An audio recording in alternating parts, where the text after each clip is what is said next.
presentaros a Belén Beatriz Cabrera Soto.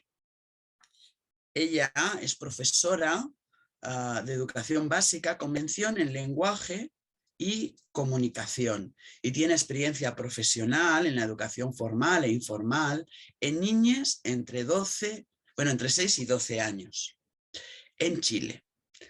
Ha sido alumna en el máster presencial de sexología y género, además una apasionada porque vino desde Chile a Europa para estar en nuestro máster. Un regalo maravilloso para las personas que hemos tenido la suerte de darle clase y de aprender de ella. Y ha decidido dedicar su investigación de cierre de máster a una cosa maravillosa que yo no conocía y ahora soy adicta a este formato de libro. Ella ha decidido titular su presentación Las representaciones del placer, la masturbación y la relación con el cuerpo en libros álbum infantiles relacionados con la sexualidad. Tienes 20 minutos para la presentación y luego 10 de recogida. Muchas gracias y muchas gracias a todos, todas y todas por estar aquí. Comienzo con mi presentación. Este es el recorrido que vamos a hacer, pasando por el marco teórico, luego la metodología, mis principales hallazgos y las conclusiones. El objetivo de esta investigación fue analizar las representaciones del placer, la masturbación y la relación con el cuerpo en libros álbum infantiles relacionados con la sexualidad desde una perspectiva educativa feminista. Y primero les quiero contar desde la revisión bibliográfica que pude hacer, qué fue lo que pude extraer para luego poder hacer el análisis de los libros álbum, partiendo por la sexualidad y las infancias y algunos discursos y nudos a considerar. Primero, los discursos o modelos en la educación sexual. Para esto me basé principalmente en las investigaciones de Félix López Sánchez y de Anne Fine, para denotar ciertos discursos que están presentes en la educación sexual de las infancias. Por un lado tenemos el discurso moralista, que es un discurso que proviene principalmente desde una moral religiosa, principalmente en nuestra sociedad occidental desde una moral judeocristiana, con un foco en que la sexualidad correcta se vive desde la heteronorma, se vive desde el coito y desde la procreación, y todo lo que queda fuera de ello no sería correcto, en especial para enseñárselo a las infancias. Desde este modelo, la educación sexual debería ser algo que solo se da en casa y que no se da en el seno público, sino que solamente en lo privado y desde la moral que la familia le quiere inculcar a los niños. El modelo preventivo médico es un modelo que ya pretende incluir la educación sexual dentro de la escuela, pero con un foco en el ámbito biológico de la sexualidad y con un foco en la prevención en relación a los riesgos y lo que puede salir mal en la sexualidad, especialmente desde una mirada más heterocentrada. El modelo preventivo médico entonces se va a enfocar en enseñar, por ejemplo, a prevenir las infecciones de transmisión genital, en la prevención de los embarazos no deseados y en la prevención de los abusos sexuales. Este modelo entonces va a tener una perspectiva más de la prevención y de la prohibición de aquello que no se debería hacer para evitar los riesgos. Y por otro lado tenemos el discurso del placer, que es un discurso que está mucho menos presente que los otros dos dentro de la educación sexual en las escuelas y dentro del discurso público. Desde este discurso, el foco de la educación sexual es el disfrute pleno de la sexualidad, el autoconocimiento en relación a aquello que nos gusta y aquello que no nos gusta, y también incluye una perspectiva, que es la perspectiva que exponemos aquí, biopsicosocial de la sexualidad, en la que no solamente nuestra sexualidad va a estar influida por un factor biológico, sino que también por los factores psicológicos y sociales. Este discurso del placer entonces está principalmente fuera de la educación sexual y cuando está presente, suele estar presente junto a los riesgos que puede tener la sexualidad o la práctica del sexo. Hablo de nudos en torno a la sexualidad infantil porque para mí como profesora, las niñas están atrapados entre todos estos discursos que vienen desde el mundo adulto en cuanto a su sexualidad. Parece que estamos atando diferentes cabos, diferentes nudos a los cuerpos de las infancias y las infancias se quedan sin libertad para poder expresar realmente su sexualidad. Por ejemplo, ¿con qué discurso nos encontramos? La conducta sexual infantil asociada al abuso sexual o patologías. Se tiende a pensar que la masturbación infantil, que la exploración de los genitales, que los juegos sexuales en las niñas van a ser indicios de algún abuso sexual o de alguna patología psiquiátrica o psicológica. Sin embargo, las investigaciones han demostrado que no existe ninguna correlación definitiva entre incluso una masturbación llamada obsesiva, que sería una masturbación muy frecuente, y el abuso sexual o las patologías. También existe un discurso preponderante en la sociedad de que las niñas son inocentes y que no son sexuales. Este discurso comienza en la época del romanticismo para tildar a las niñas como seres puros, seres no conocedores y que por lo tanto deben ser educados en base a una mentalidad adulta porque ellos no saben lo que les conviene. Desde esta perspectiva, muy relacionada con un modelo más moralista de la sexualidad, las niñas no deberían ser educados porque una educación sexual para la niñez corrompería esta posible inocencia. Por otra parte, si bien no es algo relacionado directamente con la infancia, el peso del placer negado históricamente a las mujeres ha hecho que esta negación de la educación sexual y de la vivencia de la sexualidad en las niñas sea aún más para aquellas que son socializadas como niñas. Entonces se crean esta suerte de mandatos, un doble estándar y una omisión del placer en la educación sexual. Doble estándar quiere decir que una misma conducta sexual o una misma situación va a ser evaluada de forma diferente en nuestra sociedad según si está socializado como niño o como niña. Esto desde una mirada binaria de la sexualidad. Por ejemplo, las investigaciones han mostrado que las niñas que son socializados como niños tienen mayores posibilidades de saber nombrar sus genitales que aquellas que son socializadas como niñas. O que cuando hablamos de placer o cuando hablamos de sexualidad y de hipersexualización en la infancia, esto se hace más para aquellas socializadas como niñas que para aquellas socializadas como niños. Entonces, el aprendizaje de la sexualidad se hace con lentes de género. Si vivimos en una sociedad que convive con un sistema sexogénero, entonces el aprendizaje de la sexualidad por parte de las infancias también va a ser de esa manera y en base al género o al sexo que les fue asignado al nacer. Sin embargo, a pesar de todos estos discursos que están dando vuelta y que están atados a los cuerpos de nuestras infancias, las investigaciones dicen otras cosas. Por ejemplo, que la excitación sexual podría emerger antes del nacimiento. Se ha mostrado que hay erecciones de pene durante el embarazo o que luego, después del nacimiento, hay evidencia de lubricación vaginal en aquellas que tienen vulva. También se ha mostrado que existe una alta prevalencia de la masturbación infantil o del juego genital y también del juego sexual con otros niños. Juego sexual quiere decir alguna relación genital, por ejemplo, mostrar los genitales, pedir que te muestren los genitales, algún tocamiento consentido y sin alguna relación negativa ni sentimientos negativos entre niños. Las investigaciones han demostrado que estos son prevalentes y que también suceden al menos una vez durante la infancia cuando son estudios que son hechos en adultos recordando su infancia. Las niñas entonces tienen alta curiosidad por aprender sobre la sexualidad, por aprender qué es el embarazo, de dónde vienen, qué es lo que están haciendo los adultos cuando se besan, cuando se abrazan. Y esta curiosidad va aumentando a lo largo de la infancia. Lamentablemente, mientras van aumentando en edad, estas dudas no las van resolviendo con los adultos, las van resolviendo con internet, a veces con sus pares, lo cual hace que las respuestas que tengan no siempre sean las más correctas. La masturbación y el juego sexual entonces son comunes, pero son menos visibles desde los 5 años. Lo que le llamaba Freud este periodo de latencia en el que supuestamente, desde su teoría, no había una conducta sexual ni un interés sexual entre los 5 años aproximadamente y la pubertad, es en realidad, desde otras teorías, un periodo en el que las niñas empiezan a interiorizar las normas sociales como una especie de autovigilancia desde los conceptos de Foucault, en donde aprenden que no deben mostrar las conductas sexuales. Las investigaciones dicen que la masturbación y los juegos sexuales se mantienen en esta etapa, sin embargo, los adultos que cuidan a las niñas no son conscientes de ello. Ahora yendo al libro álbum y la educación sexual. El libro álbum es un género que puede ser literario o no literario, o una mezcla de lo literario y no lo literario. Y se caracteriza por ser un género multimodal, usualmente bimodal. Esto quiere decir que para la construcción del significado, no solamente va a intervenir el texto, sino que van a intervenir textos e imágenes para construir el sentido del mensaje del texto.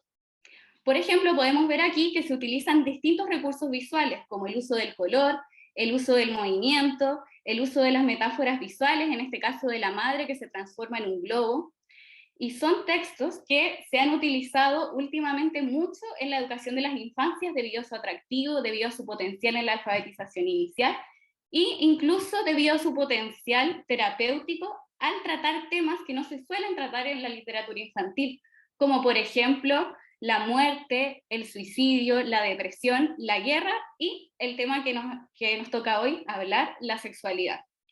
Entonces el libro álbum es parte de una nueva literatura infantil y juvenil o una nueva LIJ, que pasa de una literatura antigua, tradicional, que está presente aún, que tiene un foco en una moralidad, que tiene un foco en una enseñanza, en dejar una moraleja a las niñas, a una literatura que tiene un foco en el goce lector por simplemente disfrutar de leer y vivir un proceso estético, como cuando nosotros como adultos también vamos a leer un libro.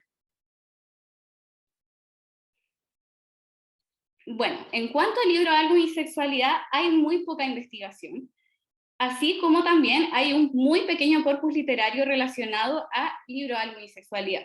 Aquí dejé algunos autores en los que me basé principalmente para encontrar algunos hallazgos en relación al libro, álbum y sexualidad. Entonces, pequeño corpus literario y escasa investigación. También, dentro de este ya pequeño corpus literario en relación al libro, álbum y sexualidad, la mayor presencia de libros van a ser en relación a derribar estereotipos de género y en relación a diversidad sexual, como por ejemplo libros que hablan de familias homoparentales, libros que hablan de identidades trans o libros que hablan del empoderamiento de las niñas. También se ha evidenciado que hay una falta de representación no blanca, una falta de representación de las niñas, de identidades no binarias y de interseccionalidades. Esto también podría deberse a que estos libros principalmente son escritos en lugares anglosajones, en Europa, en Estados Unidos y menos desde otros lugares. También se ha evidenciado que estos libros están escritos desde la heteronorma y desde un binarismo estereotipado de sexo-género. Se asume un futuro heterosexual de las niñas y cuando se les quiere enseñar sobre sexualidad con esta intención pedagógica y moralizante, se les enseña en base a creer que el sexo que van a practicar va a ser un sexo heterosexual. Estos libros, además, muy relacionado con esta visión de la infancia inocente, son libros que presentan una censura y edulcoración de la sexualidad. Por ejemplo, se presenta como monitos animados a las partes del cuerpo, o a los espermatozoides, o al útero. Se utilizan diferentes recursos que pretenden suavizar de alguna forma algo que podría ser impactante para los niños. También se presenta una perspectiva biológica científica en estos libros, y el placer está poco presente, y cuando está presente suele estar instrumentalizado con algún otro objetivo que no sea el placer en sí mismo, o va junto con advertencias. En cuanto a la metodología que yo decidí utilizar, me basé en la semiótica social. Desde este lugar, las prácticas sociales, como por ejemplo la educación sexual o los discursos sobre la sexualidad infantil, van a ser recontextualizadas en los libros. Entonces, los libros van a ser representaciones de estas prácticas sociales, no van a ser las mismas prácticas sociales. La semiótica social destaca cómo un autor decide utilizar ciertos recursos por sobre otros para representar una realidad social y cómo decide representar ciertas realidades sociales por sobre otras. En este caso, las que yo voy a analizar son el placer, la masturbación y la relación con el cuerpo, así como de manera transversal la visión que hay en estos libros de infancia y de sexualidad infantil. Como son libros multimodales, el análisis que yo hice atendió a los recursos lingüísticos y a los recursos visuales presentes en los libros. Y para hacer este análisis me puse unos lentes feministas, desde el feminismo queer, el feminismo decolonial y el feminismo prosexo, que son los que hacen sentido desde mi propia vivencia y desde la vivencia que he tenido por las infancias.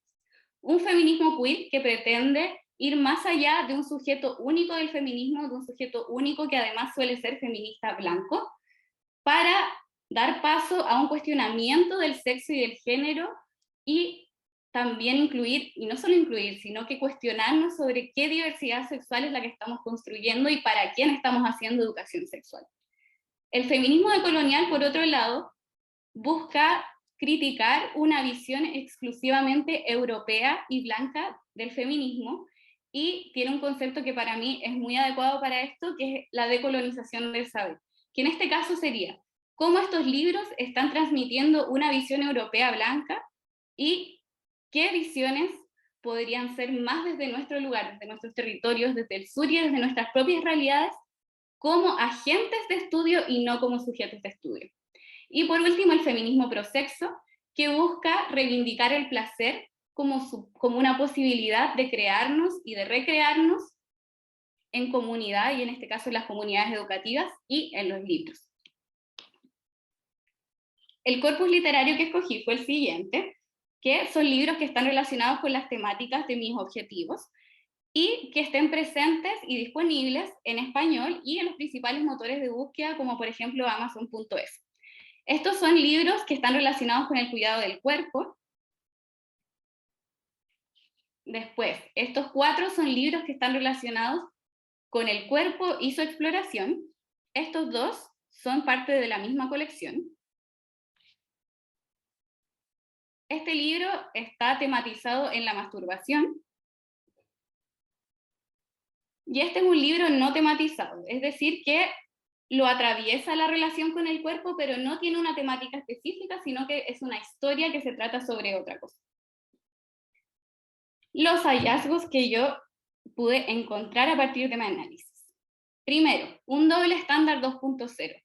Es decir, ahora sí le permitimos a las niñas, invitamos a las niñas a sentir placer, a conectarse con su placer. Aquí habla de disfrutar tu cuerpo en compañía, pero es para disfrutar tu cuerpo en compañía. Es decir, es un doble estándar 2.0 porque sigue poniéndole la exigencia a las niñas de, ok, te vas a explorar, pero es para disfrutar en compañía. Y además, este libro, que tenía un libro para niños y un libro para niñas, solamente en el libro de niñas habla de recordar protegerse de un embarazo no deseado y de no consentir el acto sexual sin el uso del preservativo. Sin embargo, estas advertencias no están presentes en el libro de los niños. Por lo tanto, hay un doble estándar. También nos encontramos aquí, por ejemplo, que habla del clítoris, que a veces hace cosquillas, pero junto a eso dice que tiene un himen que debemos cuidar muy bien, porque protege la vagina como los párpados protegen a los ojos. ¿Se imaginan que se les rajen los párpados? O sea, es algo muy fuerte. También está transmitiéndole esto a las niñas, siendo que ni siquiera la comunidad científica se ha puesto de acuerdo en cuál es el rol y la función del himen, que no necesariamente se rasga con la penetración. Sin embargo, cuando vemos la ilustración del niño es muy distinta, del pene, es muy distinta a la ilustración de la vulva, es mucho más realista, y además solo se habla de que tiene un prepucio que lo protege, pero no está esta advertencia fuerte de cómo los párpados protegen a los ojos. También encontré una tradición binaria, muy representativa aquí de un libro para los niños y un libro para las niñas. Vemos diferentes colores, vemos diferentes tipos de ilustraciones. Aquí, por ejemplo, vemos al niño muy empoderado, se dice: necesitarás para ser tú mismo ser verdaderamente valiente, junto a animales como dragones, una capa de superhéroe, una postura muy abierta, y en cambio las posturas en estos libros, en el libro de la niña, son posturas más cerradas, posturas más de cuidarse, hablan del amor, tienen ilustraciones más floreadas, mandálicas, en colores rosados. En este libro el binarismo es muy evidente y aparece Andrea y Andrés. Incluso intentan de alguna forma romper con esto de los colores poniéndole una toalla azul a Andrea y una toalla roja a Andrés, pero finalmente cuando luego incluso muestran la vulva y el pene en este libro, lo hacen asociado a la cisexualidad. Sin embargo, existen algunos libros que están rompiendo con estos esquemas. Por ejemplo, en este, donde presentan las partes del cuerpo, entre ellas los testículos y la vulva, pero no lo hacen desde una feminización o masculinización de los genitales a través del lenguaje o a través de la visualización de las imágenes. O por ejemplo aquí, cuando Mila quiere elegir su bañador, y tiene un bañador de Spider-Man o un bañador de princesa. Y cuando usa bañador, solo usa el bañador de la parte de abajo. Otro hallazgo, la sexualidad del no. De los 9 libros analizados, en 8 de ellos hay advertencias sobre lo que podría salir mal y sobre aquello que no se debería hacer. En 8 de 9. Y además, muchos de ellos ponen el no en mayúsculas. Ponen el no en mayúsculas enseñándoles a los niños a decir que no, recalcando la importancia de la palabra no. Por ejemplo, ahora no, no quiero hacer cosquillas, no quiero dar un beso. En esto también, en los libros que era de niño y de niña, en el libro del niño no enseñaban a decir que no, pero en el libro de la niña sí enseñan a decir que no. Es más, la mayoría de las protagonistas de los libros son niñas, o sea, pareciera que estamos enfocando esto de aprender a decir que no más en las niñas que en los niños, obviamente omitiendo la diversidad sexual además. Aquí tenemos muy representativo el no gigante. Es decir, se está transmitiendo una visión negativa de la sexualidad y todas las otras vivencias quedan fuera o quedan confusas entre tanta negación. También encontramos una visión de una infancia inocente y obediente, en algunos libros de manera explícita y en otros de manera implícita. Por ejemplo, aquí diciendo, eres salvaje, libre, poderoso y profundamente inocente. Tenemos esta visión de nuevo, para el niño abierta, para la niña cuando se dice que es inocente y que lo será siempre, es una posición cerrada. Esta diferencia de género en la asociación de la inocencia en la infancia también se manifiesta en los libros. Además, estos libros están puestos en modo imperativo y están puestos desde una voz adulta, tratando de enseñar algo como algo que no pueden olvidarse los niños, algo que tienen que obedecer sí o sí. Es decir, al parecer en la sexualidad, lo más importante es obedecer lo que algún adulto me está diciendo. Se transmite una visión de que el cuerpo es como algo prístino que no puede ser transgredido. Mi cuerpo es mío y de nadie más. Tu cuerpo es una máquina maravillosa.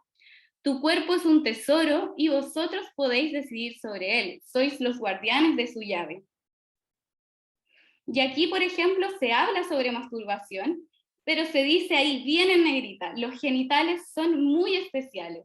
Muy destacado que los genitales son muy especiales. Y luego de eso, que lo debes cuidar, que debe estar en un entorno cercano, seguro. Es decir, siempre está esta asociación directa entre placer, pero al lado las prevenciones. ¿Dónde está el placer? En estos 3 libros está ausente. En este libro se presenta el placer y la masturbación, pero de manera instrumental. Aquí se dice, permítete disfrutar de tu cuerpo, y de hecho dice, para disfrutar de tu cuerpo en compañía, puedes explorarte a solas, o sea, puedes masturbarte, pero es para disfrutar con otra persona.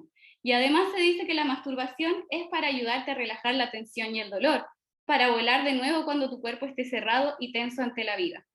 Si bien es lindo también que se presente como una herramienta para esto, pareciera que hay una relación muy estrecha entre el placer y todo lo que puede salir mal o lo que ya salió mal.